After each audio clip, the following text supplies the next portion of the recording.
அனைவருக்கும் வணக்கம். தனுசு ராசிக்காரர்களுக்கு இந்த தேதிக்குள் உங்களுக்கு புதிய வாய்ப்புகள் உருவாகும். ஸோ இந்த வார பலனா தனுசு ராசிக்காரர்களுக்கு என்ன ஃபேவராக நடக்கும், அவங்க எந்த விஷயத்தில் கவனமாக இருக்கணும், இந்த வாரத்தில் தனுசு ராசிக்காரங்க செய்ய வேண்டிய பரிகாரங்கள் என்னென்ன அப்படின்றதையும் பார்க்கலாம். லாபாதிபதியும் வாகன காரணமாகிய சுக்கிரன் 4ஆம் இடத்தில் உச்சம் பெற்று ராகுவோடு இணைந்து இருக்கின்றார். ஜவுளி முதலிய தொழில்களில் ஈடுபட்டு இருப்பவர்களுக்கு புதிய வாய்ப்புகள் உருவாகும். வாகன யோகம் உண்டு. வீடு மனை நிலங்கள் வாங்கும் யோகம் உண்டு. மனைவியின் பெயரில் சொத்து வாங்கும் அமைப்பும் உண்டு. தொழில் விருத்தி ஏற்படும். புதிய முதலீடுகள் ஆதாயம் தரும். வாரத்தின் முற்பகுதியில் சூரியன் 3இல் இருப்பதால் அரசாங்க காரியங்கள் பலிக்கும்.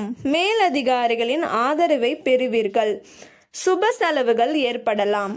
இந்த வாரத்தில் தனுசு ராசிக்காரங்க எந்த விஷயத்தில் கவனமாக இருக்கணும் அப்படின்றத பார்க்கலாம். கடுமையான அலைச்சலும் உழைப்பும் உண்டு.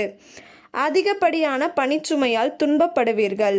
சகோதர வகையில் பிரச்சனைகள் வரலாம். யாரிடமும் முகம் சுளித்து பேசும் பகைமையை வளர்த்து கொள்ள வேண்டாம். வீண் வாக்குவாதங்கள் வேண்டாம். ஆடம்பர செலவுகளை தவிர்க்கவும். இந்த வாரம் நீங்கள் செய்ய வேண்டிய பரிகாரம், மகான்களின் பிருந்தாவனம், அதிர்ஷ்டம் முதலிய இடங்களுக்கு சென்று சற்று நேரம் அமைதியாக பிரார்த்தனை செய்யவும். தெளிவு பிறக்கும்.